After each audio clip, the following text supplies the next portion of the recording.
चलिए, decision making statements in जावा। इसके पहले हम लोग ऑपरेटर और डेटा टाइप्स के बारे में जावा में पढ़ चुके हैं। अब इसमें प्रोग्रामिंग भी लिखना सीख चुके हैं हम लोग। थोड़ा इनपुट और आउटपुट्स के बारे में भी जान चुके थे। अब इसके बारे में नेक्स्ट आगे का टॉपिक्स पे हम लोग डिस्कशंस कर रहे हैं। Decision making in programming in a similar to decision making in real life.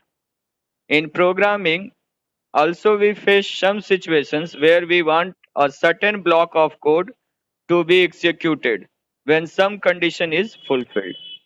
A programming language uses control statements to control the flow of executions of a program based on certain conditions. Java's selections statements. Real life में जो आपका decision making जैसे होता है, same उसी तरह से programme में भी हम लोग डिसीजन मेकिंग काम करते हैं। जैसे सपोज मान लीजिए कि आप यहाँ से कहीं स्कूल या कॉलेज के लिए आप निकल रहे हो और आपका घर, जिस रास्ते से आप जा रहे हैं घर से, उस रास्ते में बीच में बहुत जगह पे मोड़ आ रही हैं। तो आपको लेफ्ट जाना है या राइट जाना है? तो आपका कॉलेज अगर राइट में है तो आप लेफ्ट की ओर मुड़ते हैं और राइट को आप छोड़ देते हैं। तो वही डिसीजन हुआ कि हमको डेस्टिनेशंस पे जाना है, तो हमको किधर जाना है? तो कॉलेज जाना है। तो कॉलेज हमारा लेफ्ट साइड में है, तो हम लोग लेफ्ट मुड़ते हैं। तो सेम चीज, सेम सिचुएशंस आपके प्रोग्राम्स में भी आते हैं। जब आपको ये देखना होता है कि हमारा प्रोग्राम्स का जो कंडीशन है वो ट्रू है या फॉल्स है।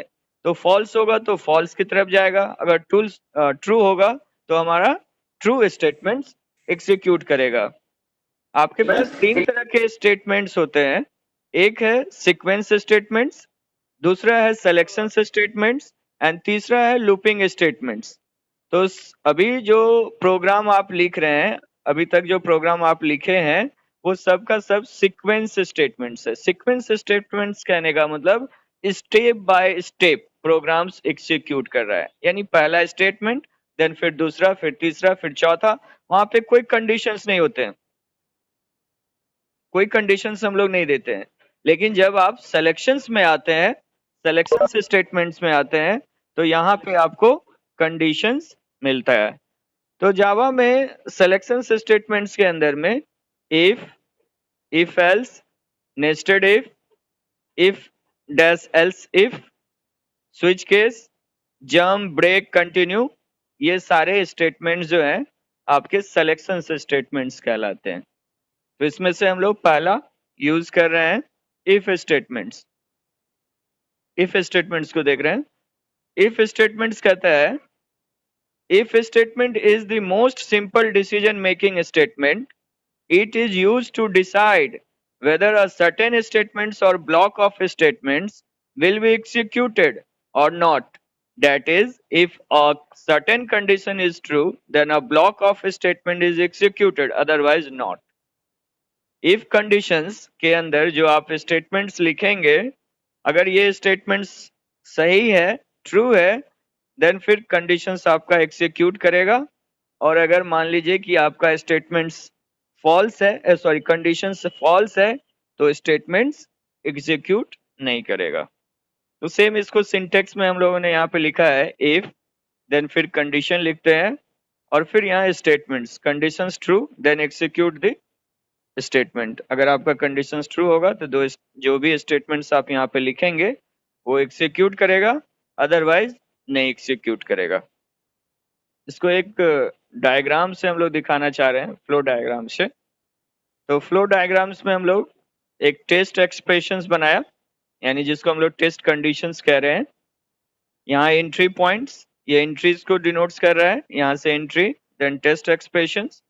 इसके बाद अगर आपका ट्रू है, देन फिर बॉडी ऑफ इफ, यानी बॉडी ऑफ इफ कहने का मतलब जो भी आप कंडीशंस के बाद जो लिखना चाहते हैं स्टेटमेंट्स वो। और ये हो गया आपका फॉल्स। अगर मान लीजिए कि कंडीशंस ट्रू नहीं होता है तो वो डायरेक्ट देखिए बाहर आके हमारा स्टेटमेंट्स यहाँ पे कंप्लीट हो रहा है। स्टेटमेंट जस्ट बिलो इफ जो भी आप लिखेंगे, उसके बाद एग्जिट पॉइंट अगर लिखे होंगे तो एग्जिट निकलेगा, इसके बाहर आपका स्टेटमेंट्स खत्म हो जाएगा, मतलब प्रोग्राम्स आपका एंड हो जाएगा। तो इस चीज को किसी एक प्रोग्राम से अगर हम लोग देखना चाहें तो सेम ये कंडीशंस जैसे आप यहाँ लिखते हो इसी के आधार पे आपको एक प्रोग्राम लिखना होगा। तो हम यहाँ पे एक एग्जाम्पल, छोटा सा एग्जाम्पल लिए हैं। एग्जाम्पल में क्या दिखा रहे हैं? Example class if statement example, एक इफ स्टेटमेंट नाम का क्लास बना रहे हैं और एक इस इफ स्टेटमेंट एग्जाम्पल नाम के क्लास में हम लोग एक छोटा सा एग्जाम्पल लिया, int नंबर इक्वल टू 70, यानी हम एक वेरिएबल ले लिया नंबर जिसमें 70 वैल्यूज असाइन कर लिए हैं। कंडीशन लिख रहे हैं if number less than 100 then blocks if का system dot out dot print ln number is less than 100, then ये ब्लॉक इसका बंद यहाँ, देन ये इसका मेन का आपका यहाँ पे बंद और फिर ये क्लास बंद। एक छोटा सा प्रोग्राम है। इस प्रोग्राम में हम ये दिखाना चाह रहे हैं कि एक नंबर्स में हमने 70 इनपुट कर रखा है और कंडीशन में लिखा है कि अगर नंबर हमारा लेस देन होगा 100 से तो यहाँ मैसेज आना चाहिए नंबर इज लेस देन 100। तो 17 जो है वो 100 से लेस देन है, तो अभी मैसेज क्या आना चाहिए हमको? Less than 100। तो इस प्रोग्राम को आप क्या कर सकते हो, एक नोट पैड पे आप टाइप कर लीजिए। इस प्रोग्राम्स को हम लोग किसी नोट पैड पे टाइप कर लेते हैं। तो हम लोग एक नोट पैड ओपन करते हैं और यहाँ पे इस प्रोग्राम्स को लिख लिया। ठीक है, प्रोग्राम को लिख लिया और इस प्रोग्राम को लिखने के बाद इसको सेव करना होता है। आप लोग ऑलरेडी दो तरह से रन कराना सीख चुके हैं, एक जेडीके की मदद से और एक ब्लू जे में। तो हम जिसमें आप कहें दोनों में से किसी में भी रन करा सकते हैं। पहले आपको सिंपल जेडीके में दिखा दे तो इस फाइल को इफ स्टेटमेंट एग्जाम्पल नाम है, देख लीजिए नाम जैसा होना चाहिए वैसा ही सेव कर रहे हैं। इसको हम लोग सेव करेंगे।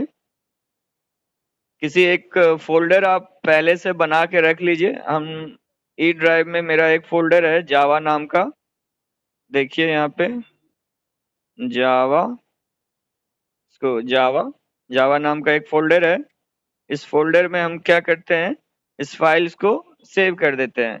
तो हमने नाम लिखा है इफ स्टेटमेंट, ये देखिए ऑलरेडी यहाँ पे हमारा इस नाम से हम सेव किए हुए थे, इफ स्टेटमेंट डॉट जावा से इसको सेव कर दीजिए। ये कर रहा है सेव है, ऑलरेडी सेव कर दिया। अब आप क्या कीजिएगा, अगर जेडीके से रन कराना चाहते हैं तो cmd कमांड का यूज करेंगे। cmd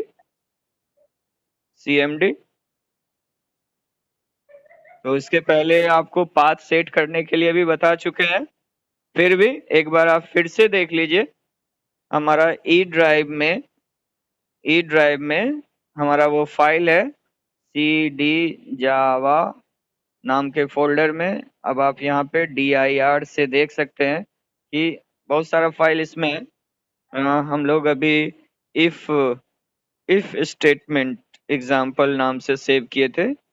आइए यहाँ पे इफ आई से देखिए, यहाँ हो गया इफ दिख रहा है कहीं पे? यहाँ देखिए तो दिख रहा है इफ स्टेटमेंट एग्जाम्पल डॉट जावा नाम से सेव किया हुआ है। अब इसको हम लोग क्या करते हैं, यहाँ पे रन कराते हैं। तो इसके लिए सबसे पहले आपको क्या करना है, कंपाइल। तो कंपाइल के लिए हम लोग आपको बताए थे कि पाथ देख लेना है कि जावा में सेट है कि नहीं। तो आप सिंपल जावा एच करके एक बार प्रेस कीजिए। अगर हेल्प फाइल इस तरह से दिखने लगे, ये दिख रहा है, इसका मतलब है कि हमारा सेट पाथ है। अगर नहीं दिखे, अगर लिखे अनरिकॉग्नाइज्ड कमांड, तो आप पहले सेट पाथ कर लेंगे। CLS से हम लोग इसको क्लीन कर लिया। अब कंपाइल करने के लिए हमारे पास जावा सी, देन फाइल का नाम if statement example dot Java Java Java if statement example dot जावा से सेव किए थे हम लोग। इससे हम लोग क्या किए, इसको कंपाइल कर लिए। अगर एरर होता तो यहाँ दिखाता, एरर नहीं है, इसके लिए आपका स्क्रीन आ गया।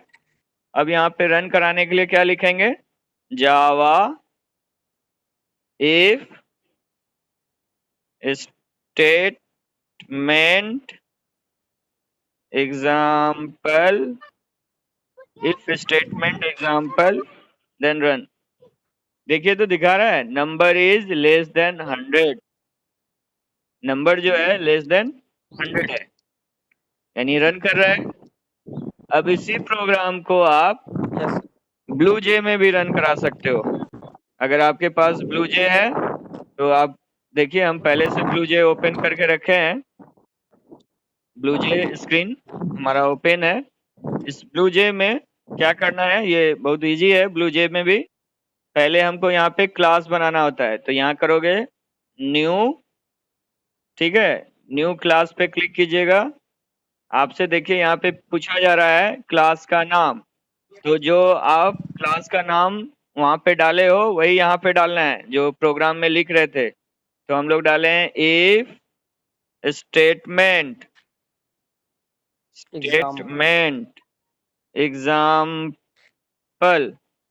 ठीक है, इफ स्टेटमेंट एग्जाम्पल। ये भी याद रखना है कि स्मॉल और कैपिटल का यहाँ पे केस सेंसिटिव है। देन फिर हम लोग यहाँ पे ओके कर देते हैं। देखिए यहाँ पे इफ एग्जाम्पल नाम का एक क्लास आपको यहाँ दिख रहा है, इस पे डबल क्लिक कीजिए, डबल क्लिक। इसमें बहुत सारा कोड्स पहले से लिखा हुआ आ रहा है, हमको इस सब सारा कोड्स को क्या करना है, हटा देना है, नहीं रखना है अभी, हटा दीजिए। और आप जो यहाँ पे लिखे थे कोड, इफ स्टेटमेंट्स का जो आपने यहाँ कोड लिखा है, इस स्टेटमेंट्स के कोड को आप कॉपी कर लीजिए और यहाँ पे पेस्ट कर दीजिए, कंट्रोल वी, पेस्ट कर लिया। एंड देन कंपाइल यहीं से कर लेना है हम लोगों को। देखिए यहाँ पे लिख रहा है class compiled no syntax error. एक एरर देख लेते हैं करके क्या आता है। इस सेमी कॉमा को आप छोड़ दीजिए, फिर से कंपाइल कीजिए। देखिए यहाँ पे आ रहा है एरर फाउंड इन क्लास, ठीक है। कंट्रोल प्लस के को क्लिक कीजिए, कंट्रोल प्लस के को प्रेस कीजिए, कंट्रोल प्लस के। तो देखिए यहाँ पे दिखा रहा है आपको एरर एक्सपेक्टेड, यहाँ पे होना चाहिए, दिख रहा है ना, सेमी कॉमा यहाँ पे होना चाहिए। तो हम लोग यहाँ पे क्या करते हैं, सेमी कॉमा, तो एक सेमी कॉमा डाल दीजिए, सेमी कॉमा डाल दिया। देन फिर यहाँ से कंपाइल कीजिए दोबारा। देखिए यहाँ पे class compiled no syntax error. अब इसमें क्या है, सिंटैक्स एरर नहीं है। अब आप इसको रन करा के देखिए।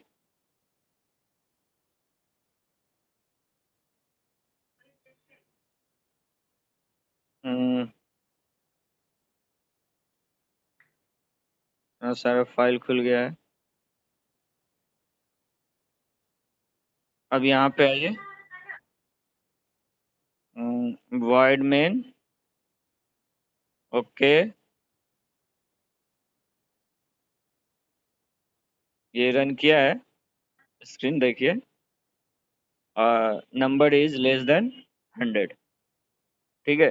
तो ये आपके ऊपर डिपेंड कर रहा है कि आप जो है जावा से रन कराएं या फिर जावा में रन कराइए, ब्लू जे में रन कराइए, या फिर आप जेडीके में रन कराइए। दोनों स्टेप्स हम ऑलरेडी बता चुके हैं। फिर अगर प्रॉब्लम होगा तो क्लास के बाद हमसे एक बार फिर पूछेंगे, जिनको जो प्रॉब्लम होगा वो हमको बताइएगा। तो ये हमारा इफ स्टेटमेंट हुआ, सिंगल इफ स्टेटमेंट। इस सिंगल इफ स्टेटमेंट्स में हमारा जो है कंडीशंस अगर ट्रू हुआ तो रन किया। अगर इन केस मान लीजिए इसी स्टेटमेंट्स को अगर हम लोग फॉल्स करते, अगर मान लीजिए यहाँ पे 100 के 17 के जगह पे 700 अगर डाल दें, तो हमारा आउटपुट आएगा, नहीं आएगा, क्योंकि आप केवल नहीं एक ट्रू पोर्शंस लिखे हैं, फॉल्स यहाँ पे लिखा ही नहीं है आपने, तो कोई भी आउटपुट्स आपको नहीं आएगा, यानी आउटपुट्स दिखेगा ही नहीं। तो ये सिंगल स्टेटमेंट्स है इफ का। नेक्स्ट है if else statement. The if statement along tells us that if a condition is true, it will execute a block of statements, and if the condition is false, it won't. If and else conditions जो है वो if में हम लोगों ने देखा कि single statements execute कर रहा है तो फॉल्स पार्ट्स बच जा रहा है, रेस्ट रह जा रहा है। तो यहाँ पे if and else statements कहता है कि if conditions is true then execute the true statements, otherwise false statements। इसका मतलब अगर स्टेटमेंट्स अगर आपका ट्रू होता है तो if conditions का जो है पोर्शंस रन करेगा यानी एग्जीक्यूट करेगा, और फॉल्स होगा तो else स्टेटमेंट्स रन करेंगे। तो इसके लिए सिंटेक्स जो हम लोग लिखते हैं तो सिंटेक्स है हमारा if then conditions अगर ट्रू है execute this block of statements if condition is true। इसके बाद else execute this block of statement if condition is false। हमारा ये स्टेटमेंट जो है अगर कंडीशंस ट्रू हो रहा है तो ये ब्लॉक रन करेगा, और अगर फॉल्स हो रहा है तो एल्स वाला ब्लॉक हमारा एग्जीक्यूट करेगा यानी रन करेगा। ठीक है, ये हमारा सिंटेक्स हो गया। अब इसी के आधार पे हम लोग फ्लो डायग्राम चार्ट बनाए हैं, देखेंगे। एंट्री पॉइंट्स, टेस्ट एक्सप्रेशंस यानी conditions. If conditions is true then execute true body of if, and if condition is false then execute this body, and then फिर लास्ट में हमारा बॉडी से बाहर निकल जाएंगे स्टेटमेंट जस्ट बिलो इफ। अगर इसके बाद अगर आप कुछ लिखते हो तो वो रन करेगा, और नहीं लिखते हो तो एग्जीक्यूट यानी बाहर निकल जाएगा, एग्जिट कर जाएगा। तो ये हमारा जो है फ्लो चार्ट्स बता रहा है कि कंडीशंस अगर हमारा ट्रू हो रहे हैं तो हम इस बॉडी में आ रहे हैं, अगर फॉल्स हो रहा है तो हम इस बॉडी में जा रहे हैं। यानी यहाँ पे आपको दोनों कंडीशंस मिल रहे हैं। जस्ट इफ वाले में हम लोग देख पा रहे थे कि हमारा ट्रू जब मिल रहा था तभी हम आ रहे थे बॉडी में, यानी स्टेट जब हमारा रन कर रहा था, और अगर फॉल्स हो रहा था तो हम डायरेक्ट बाहर निकल जा रहे थे, एग्जिट कर जा रहे थे।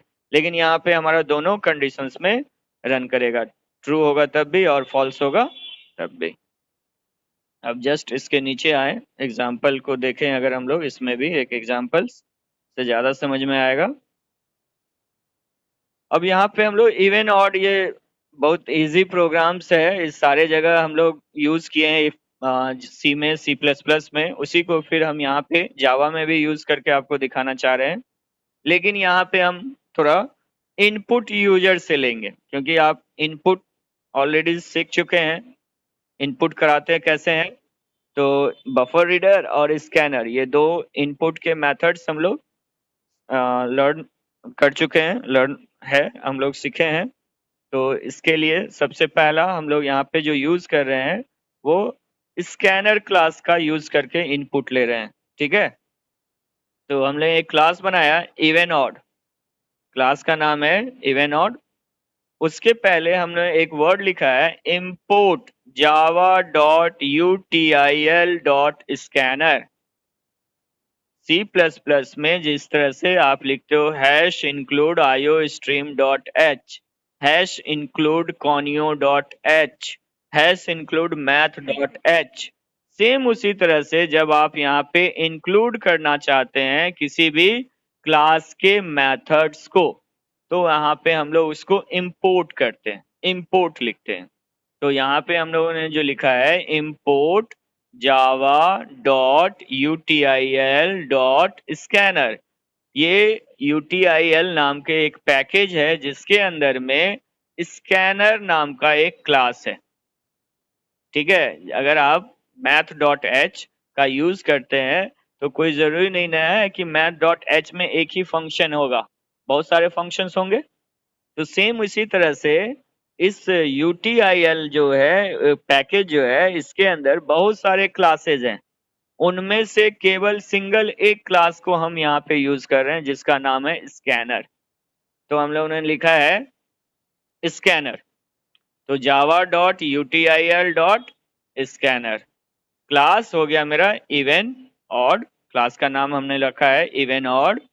देन यहाँ पे लिखा public static void main string args, ठीक है, और ये एरे को डिनोट्स करता है।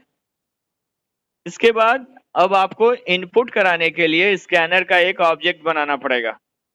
तो हम लोग यहाँ पे ये जो लाइन लिख रहे हैं, स्कैनर इन हमारा ऑब्जेक्ट का नाम हो गया, स्कैनर का object equal to new scanner brackets के अंदर में सिस्टम डॉट इन। ये हमारा एक ऑब्जेक्ट क्रिएट हो गया स्कैनर का इन नाम से, जिसके अंदर में हम लोग इनपुट का काम करेंगे। अब एक मैसेज दे दिया system dot out dot print ln, system dot out dot print ln, अंदर में लिखा इंटर एनी नंबर वैल्यूज, या इंटर एनी वैल्यूज जो भी है आप लिख सकते हैं, इंटर एनी न्यूमेरिक वैल्यू या वैल्यू, इंटर एनी वैल्यू, आप कोई भी एक वैल्यूज इंटर कराइए। इसको इंटर कराने के लिए हम लोग को ये लाइन लिखना पड़ेगा int। अब int as a data type हो गया इंटीजर, उसका वेरिएबल का नाम हो गया num and equal to in dot next int। ये आपको याद होगा कि हम लोग जब इंटीजर टाइप के वेरिएबल्स लेते हैं तो नेक्स्ट int लिखते हैं, अगर हम लोग फ्लोट लेते हैं तो नेक्स्ट फ्लोट लिखना पड़ता है, अगर हम लॉन्ग लेते हैं तो नेक्स्ट लॉन्ग नाम का मेथड्स को यूज करते हैं। यानी यहाँ पे हम लोग इन डॉट नेक्स्ट इंट जो लिखे हैं वो इंटीजर्स को इनपुट कराने के लिए। तो ये लाइन से हम लोग क्या कर रहे हैं, एक नंबर्स यूजर से इनपुट करा लेंगे यहाँ पे। इसके बाद हमारा यहाँ पे if number mod 2 equal to 0, ये हमारा कंडीशन है। हम ऑपरेटर्स में अर्थमेटिक ऑपरेटर पढ़े हैं, अर्थमेटिक ऑपरेटर्स में हम लोगों ने 5 तरह का ऑपरेटर्स पढ़ा था, अर्थमेटिक सब्सट्रैक्शंस के लिए, मल्टीप्लिकेशंस के लिए, डिविजन्स के लिए, और एक रिमाइंडर के लिए जिसको मॉडुलू कहते हैं या मॉडुलस ऑपरेटर्स कहते हैं। तो यहाँ पे जो आप यूज कर रहे हो ये यही मॉडुलू ऑपरेटर है या मॉडुलस ऑपरेटर है, जिसका यूज हम यहाँ पे कर रहे हैं।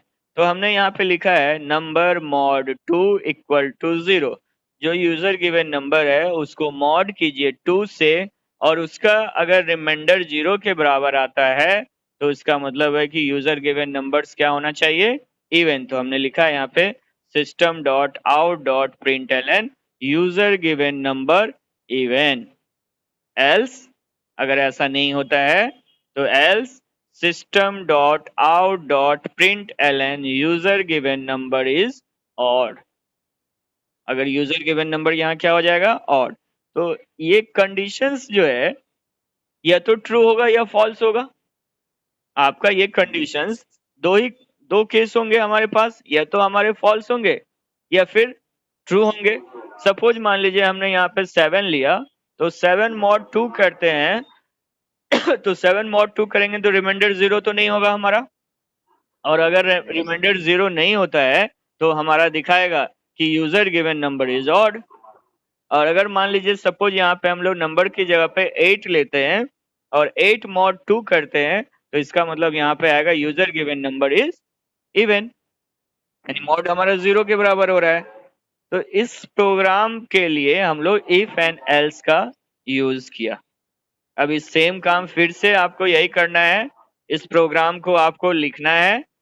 आप लिख के देखेंगे, इसको हम लोग क्या कर रहे हैं, कंट्रोल C कॉपी कर लेते हैं, फिर से नोटपैड खोलेंगे, नोटपैड पे इसको डाल दिया, और क्लास का नाम जो है इवन ऑड के नाम से यहाँ पे हम लोग रखे हैं, तो इवन ऑड के नाम से ही सेव कर दीजिए आप।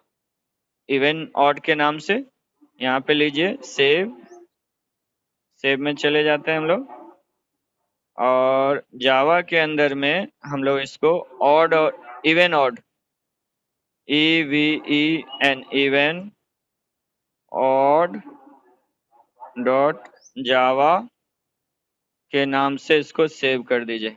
ऑलरेडी सेव, तो इसको सेव कर दिया, सेव कर दिए। अब सेव करने के बाद आप फिर से, हम पहले आपको यहाँ पे रन करा के दिखा रहे हैं, तो फिर से यहाँ पे आप क्या करोगे, जावा सी कंपाइल करने के लिए इवन ऑड डॉट जावा, जावा सी, देखिए रन हो गया, कंपाइल हो गया सक्सेसफुली। रन कराने के लिए जावा इवन इवन ऑड, देखिए पूछ रहा है इंटर एनी वैल्यू, कोई भी वैल्यू इंटर कीजिए। तो हम यहाँ पे कोई भी वैल्यू, सपोज मान लीजिए अभी 7 डालते हैं, दिखा रहा है ऑड। अब फिर से हम लोग रन करा लेते हैं, इस बार इवेंट डाल के देखते हैं। मान लीजिए हमने डाला 90, तो देखिए तो इस बार दिखा रहा है इवेंट। तो ये यूजर गिवन नंबर हो गया, यूजर्स जो डाल रहा है उस नंबर्स को क्या कर रहा है, ये आपको यूजर्स गिवन नंबर्स को ये आपको दिखा रहा है कि इवन है या फिर ऑड है। 1 मिनट रुकिए। हाँ सर, क्लास લે છે, क्लास લાગે 1 મિનિટ કરી છે કોલ। हाँ, અને सिस्को अथी वाला वे दूसरा पे ले रहे हैं। तो ये user given number is even या ऑड, ठीक है। इवन या ऑड का यहाँ पे हम लोग यूज करके दिखाए। अब सेम प्रोग्राम को अगर आप चाहें तो ब्लू जे में भी रन करा सकते हो। तो फिर वही सेम काम करोगे, पहले क्या लोगे, न्यू, देन क्लास का नाम दोगे यहाँ पे इवन ऑड, ऑडियो करवाने इवन ऑड, देन फिर यहाँ पे ओके कीजिए। ये देखिए इवन ऑड नाम से एक क्लास यहाँ पे ऑलरेडी बन चुका है, इसमें बहुत सारा क्लास हम बनाए हैं इसलिए इतना दिख रहा है। आप फिर से इंस्टॉल करके अपना फ्रेश यहाँ पे यूज कीजिएगा, control V, compile, successfully compile कर गया, कंपाइल कर गया। अब हम लोग यहाँ पे रन करा के देख लेते हैं, रन कर रहा है कि नहीं। यहाँ से वर्डमैन रन कर रहा है। देखिए पूछा inter any value, enter any value, suppose मान लीजिए हमने 99 या कुछ भी डाल दीजिए। देखिए user given number is odd, user जो नंबर डाल रहा है वो ऑड है। आप यहाँ दोबारा फिर रन कराना होगा, तो फिर से आपको यहाँ से रन कराना होगा।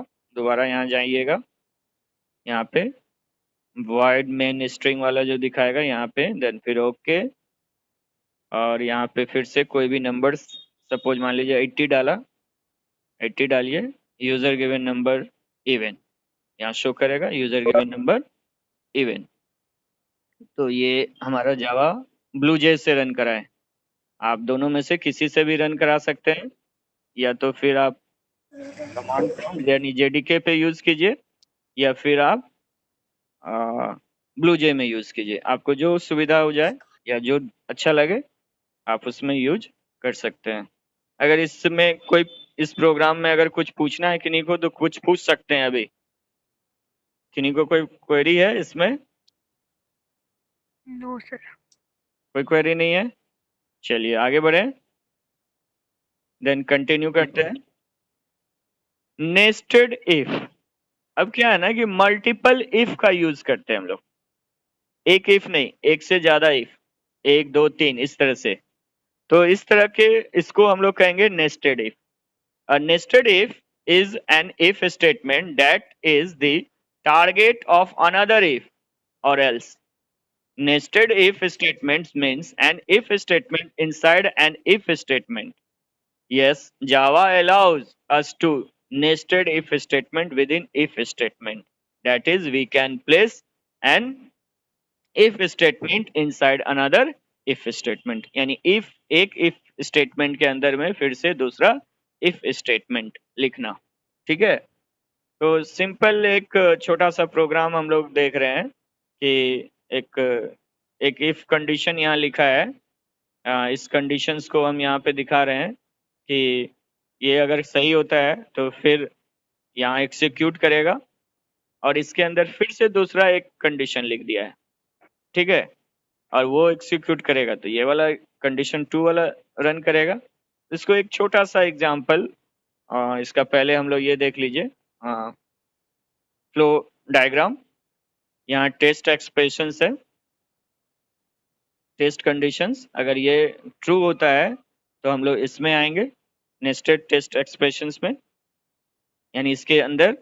अगर फॉल्स हो गया तो उसके बॉडी में एल्स का बॉडी ऑफ एल्स।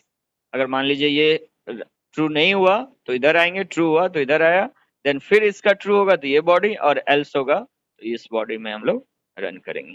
ठीक है, देन फिर सारे का स्टेटमेंट्स हम लोग कहाँ आएंगे, बाहर आके यहाँ पे रन कराएंगे।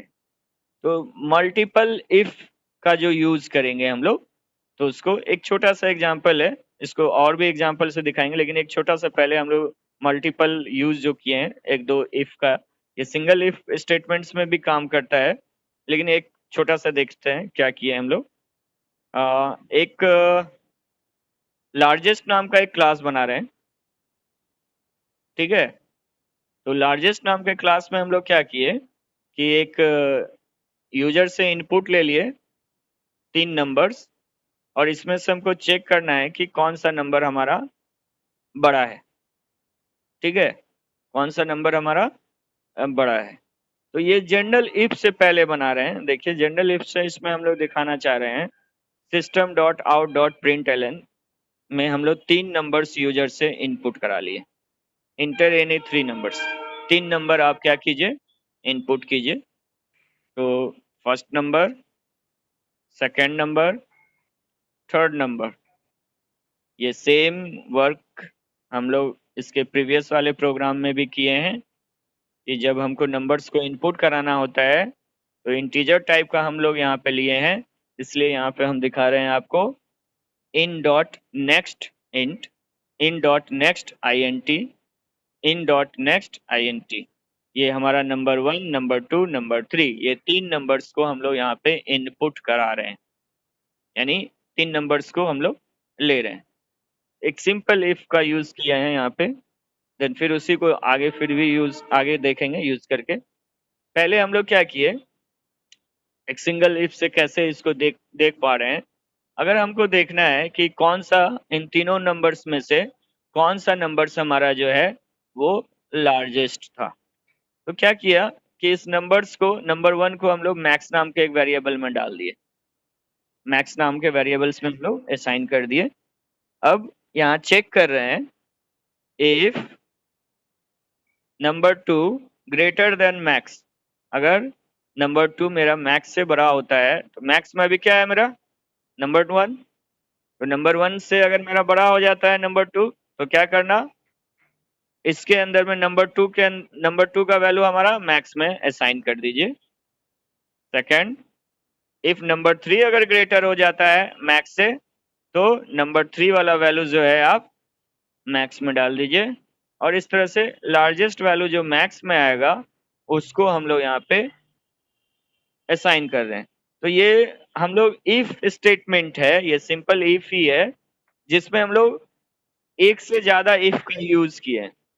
अब वो नेस्टेड इफ क्या कहता है, एक इफ के अंदर फिर दूसरा इफ लीजिए, नहीं एक इफ लिखा देन फिर उसके अंदर फिर दूसरा इफ लिखा। तो यहाँ पे क्या हो रहा होगा कि अगर सपोज मान लीजिए कि हमारा ये स्टेटमेंट ही रन कर, ये स्टेटमेंट से हमारा अगर ट्रू हो जाता है, फर्स्ट स्टेटमेंट ही हमारा ट्रू हो जाता है, तो हमको नेक्स्ट में जाने की जरूरत है, जाएगा, फिर भी जाएगा, यहाँ नहीं जाएगा, और लेकिन यहाँ पे क्या करेगा, ये स्टेटमेंट्स में जाएगा, लेकिन ये तो हमारा ट्रू होगा ही नहीं, क्योंकि हमारा तो स्टेटमेंट यही ट्रू हो गया, नंबर 2 ही है, तो वो हमारा मैक्स में वैल्यू आ जाएगा 2 वाला, और ये वाला हमारा रन ही नहीं करेगा, लेकिन चेक करेगा। ये कंडीशंस में आएगा, लेकिन ये कंडीशन हमारा क्या हो जाएगा, फॉल्स हो जाएगा। इस स्टेटमेंट्स में ये आ गया और फॉल्स हो जाएगा। तो इसको, इसमें भी हम लोग क्या किए, इसको भी रन कराने के लिए हम लोग क्या कर सकते हैं, इसको एक कॉपी कर लेते हैं पहले, तो थोड़ा समझ में आए कि आखिर ये कैसे रन कर रहा है प्रोग्राम। इसको कॉपी कर लीजिए, कॉपी, एंड फिर से नोटपैड को हम लोग ओपन कर लें। कोई भी, ये नोटपैड, ये वाला इवन आउट का है, एक नोटपैड ओपन कर लेते हैं फिर से, यहाँ पे पेस्ट कर लिया।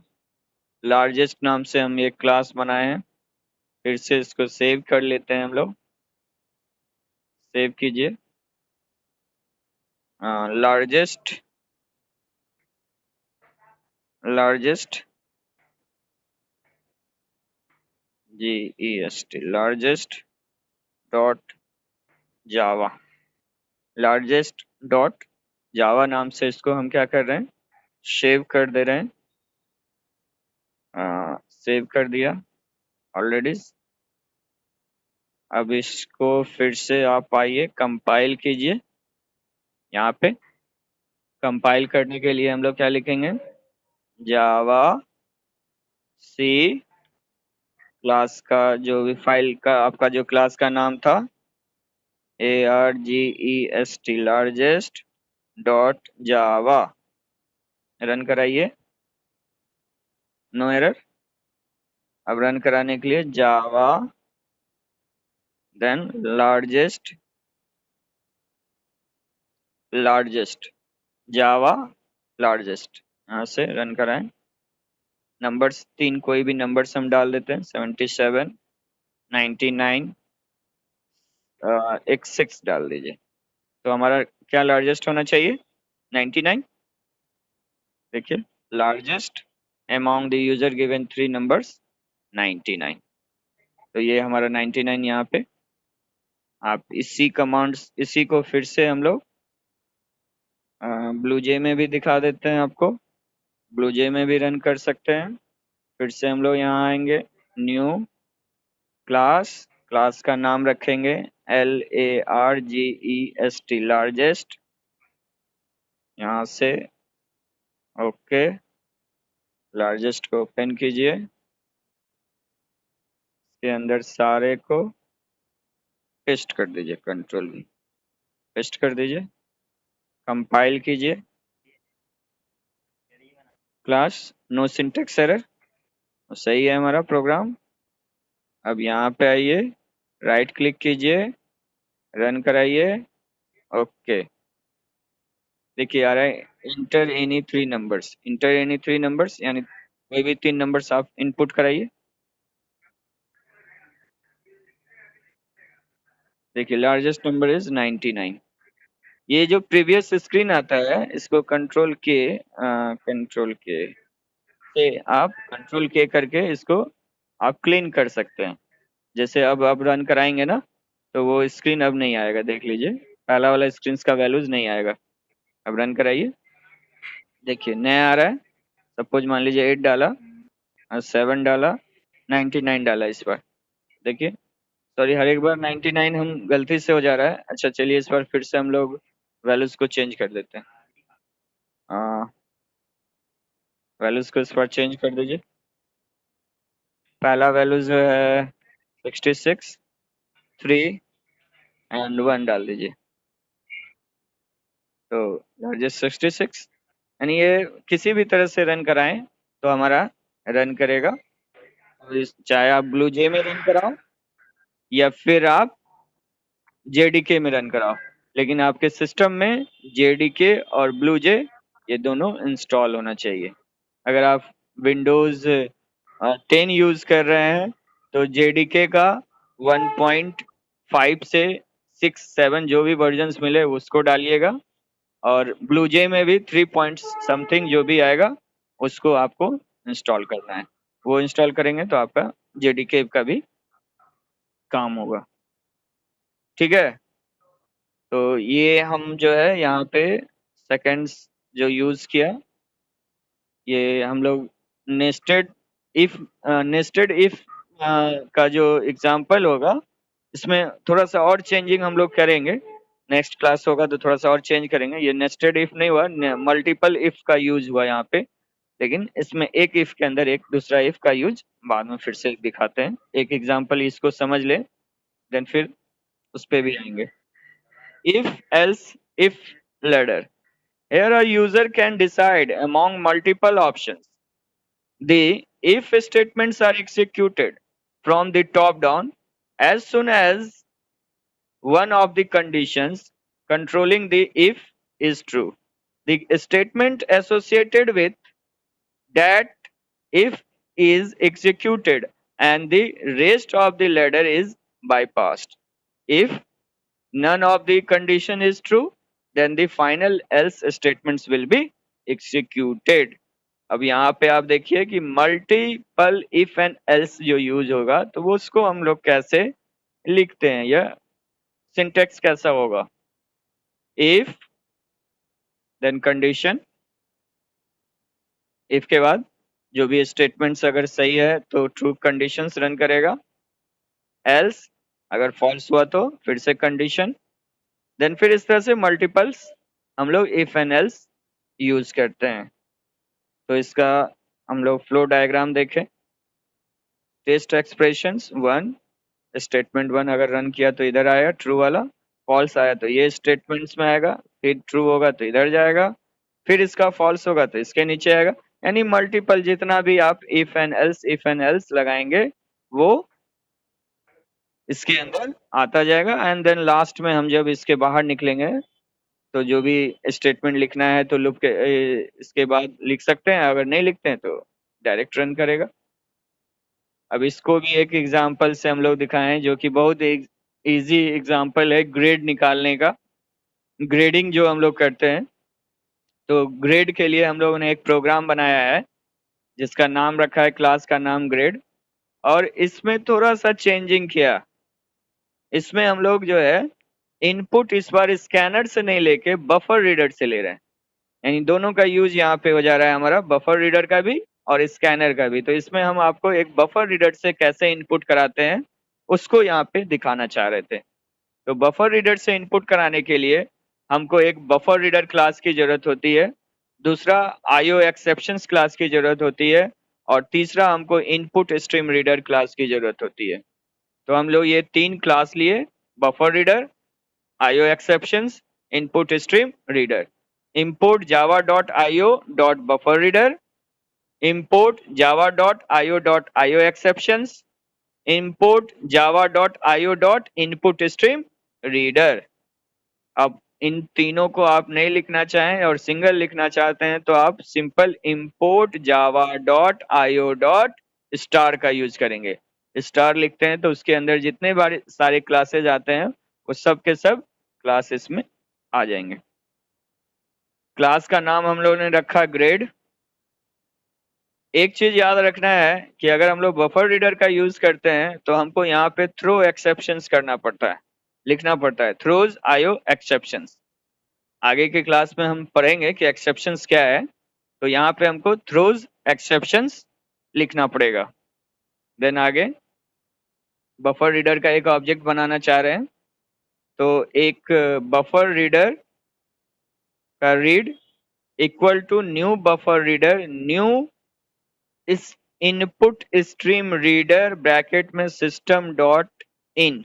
ये एक लाइन में लिखे हैं, आप लोगों को दो लाइन वाला भी बताया है कि पहले आप इनपुट स्ट्रीम रीडर का ऑब्जेक्ट ले लीजिए, और जब इनपुट स्ट्रीम का रीडर का ऑब्जेक्ट आप ले लेते हैं तो फिर आप उसके बाद बफर रीडर ऑब्जेक्ट में उसको क्या कराते हैं, हम लोग पास कराते हैं। तो यहाँ पहले लिखना पड़ता है हमको इनपुट स्ट्रीम रीडर, जो भी ऑब्जेक्ट लिया इन या जो भी इक्वल टू, एंड देन फिर यहाँ पे बफर रीडर का ऑब्जेक्ट लेके फिर उसको हम लोग बनाते हैं। अगर नहीं समझ में आ रहा है तो हम एक बार यहाँ पे लिख के दिखाना चाह रहे हैं आप लोग को। देखिए क्या लिखते हैं हम लोग।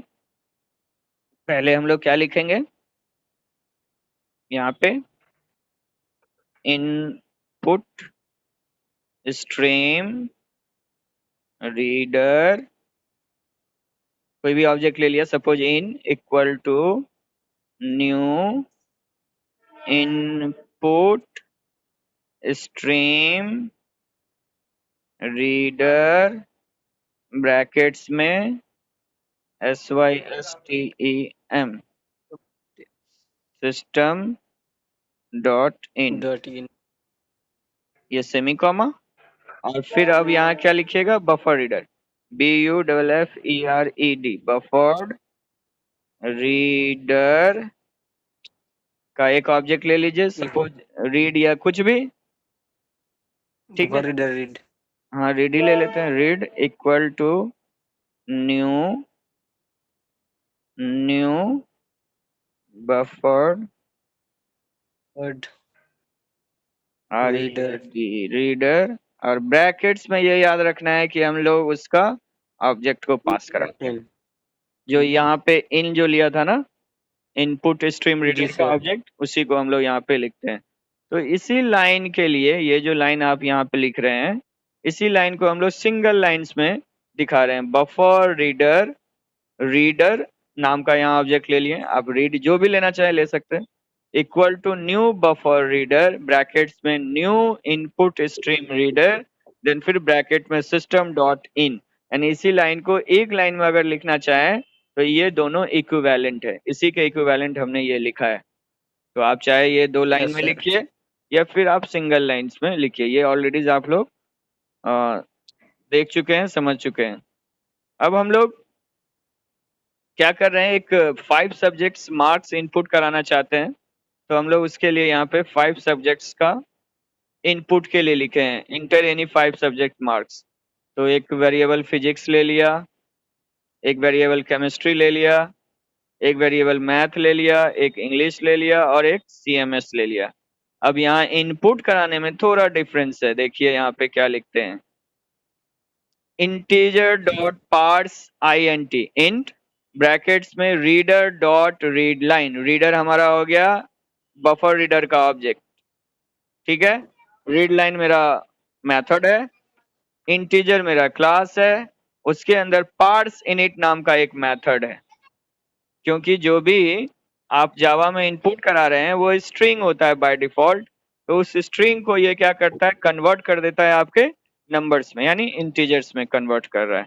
तो इसके लिए ये सारे के लिए यही चीज लिखना पड़ेगा हमको, सारे के लिए यही चीज लिखा हम लोगों ने, सबके लिए देखिए सेम काम हम लोगों ने किया है। अब इसके बाद एक वेरिएबल ले लिया टोटल और एक ले लिया परसेंटेज, PER ले लिया, सिंपल टोटल में सबको ऐड कर लिए और परसेंटेज में उसका परसेंटेज यहाँ पे निकाल के दिखा रहे हैं। इसके बाद अब प्रिंट करना है, तो प्रिंट में हम लोग टोटल मार्क्स को दिखा रहे हैं और परसेंटेज मार्क्स को दिखा रहे हैं। अब इसके बाद जो है मेन काम अब हमारा इफ एंड एल्स का यहाँ पे आया। हमने कंडीशन में लिखा इफ परसेंटेज अगर ग्रेटर देन 70 है तो हमको आना चाहिए system dot out dot print के अंदर में ग्रेड ए दिखना चाहिए। एल्स अगर हमारा परसेंटेज हो 60 से बिलो और सॉरी 60 से ग्रेटर एंड 70 से बिलो तो हमारा ग्रेड आना चाहिए B। फिर एल्स अगर हमारा 45 से ग्रेटर एंड 60 से बिलो तो हमारा C, और लास्ट में अगर इनमें से कोई भी नहीं है तो ग्रेड D या फेल, जो भी आप लिखते हैं। तो ये हमारा क्या होगा, ग्रेडिंग का काम करेगा। यानी यहाँ पे हम लोग सिंगल स्टेटमेंट से काम नहीं कर सकते थे, इसीलिए यहाँ पे हम लोग मल्टीपल इफ एंड एल्स का यूज किए। अब इस प्रोग्राम्स को भी आप जो है रन करा के देख सकते हो, ये ग्रेड नाम से हमारा सेव है, ऑलरेडी यही प्रोग्राम है, ग्रेड नाम से सेव है, हम इसको कर चुके हैं। तो इसको आप जो है डायरेक्ट चलिए हम लोग रन कराते हैं, ये नोटपैड पे ही है, सेम प्रोग्राम है, देख लीजिए। अब इसको रन करा के दिखाने के लिए हम लोग दोनों पॉइंट एक से कर सकते हो, इसी से पहले कर लेते हैं CLS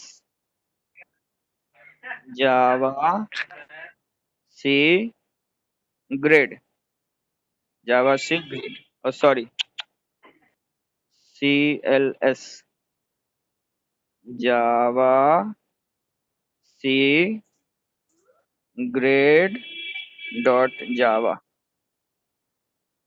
जावा डॉट जावा से कंपाइल जब भी करिएगा तो याद रखना है कि उसके एक्सटेंशंस के साथ कंपाइल करते हैं, और रन कराते हैं तो विदाउट एक्सटेंशंस।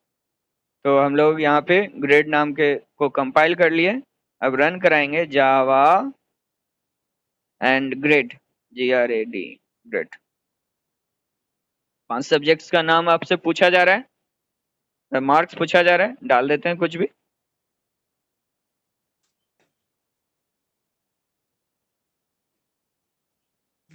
देखिए 71% उसको आ रहा है, इसलिए उसका ग्रेड क्या दिखा रहा है, ए। इसका मतलब सही है, 71 आ रहा है तो उसको ग्रेड आना भी चाहिए इतना। एक और हम लोग यूज करके देख लेते हैं, थोड़ा सा कम मार्क्स वाला डाल के। तो यहाँ पे 45 डालिए, 23 डालिए, 44 डालिए, 56 डालिए, 88 डालिए। यहाँ पे देखिए ग्रेड C दिखा रहा है। इसका मतलब है कि हमारा काम जो है, ग्रेडिंग जो है वो काम कर रहा है प्रोग्राम। अब ब्लू जे में भी सेम वही करेंगे, क्योंकि दो प्रोग्राम आपको दिखाए ही हैं कि कैसे लिखते हैं, तो आप लोग भी उसको उस तरह से लिख सकते हैं, ठीक ना। तो इसलिए उसको दोबारा दिखाने की जरूरत नहीं है, सेम प्रोग्राम आप यूज कर सकते हैं। इतना में कोई प्रॉब्लम है तो हमसे पूछिए। किसी को कोई प्रॉब्लम नहीं है? हाँ सर, नहीं है क्या सर अभी बोलिए, तक। कोई भी प्रॉब्लम नहीं है? चलिए तो अच्छी बात है। नहीं सर, हम कर लेते हैं। हाँ, ठीक है, अगर प्रॉब्लम नहीं है तो अच्छी बात है। अब हम लोग यहाँ पे ही प्रोग्राम को क्या कर रहे हैं, एक मिनट।